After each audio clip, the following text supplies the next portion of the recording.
Hi, I'm Carrie, and today we're going to be doing Summer Moon block birds in the air. Yeah, it's a lot of half triangle squares, 36 of them, but they're going to go fast. You're also going to be able to use any leftovers, some other pieces. The idea is to make this scrappy. Don't worry about exact placement. There's a couple of different ways that you can piece this. In the book, they're pieced to size, where you're going to cut your squares. You can either draw a line. Don't worry about any pen because you're going to be cutting right on that line. Stitch a 1/4 inch on either side, scant 1/4 inch on either side. You can, to test your seam allowance, I really recommend using a seam guide to get started. It is one of those things that you're going to want to do quite a few times. I'll probably come back to this a few times during the different blocks, but it is important to go ahead and do that.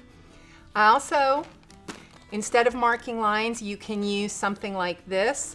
This is a seam guide where you're going to tape this onto your machine and just guide the corner along the lines. Great direction, and I know there are videos on how to use this. It's a really good way to do it if you're not into drawing lines. You're going to piece them to size, and then you're going to cut on the line. You can go ahead and cut them using a rotary cutter and your ruler, but honestly, I just sit at my sewing machine as I'm taking them out and I just cut them, because as long as you're about on the line, you're good. This is not one of those places where your seam allowance has to be exact because you've already stitched it.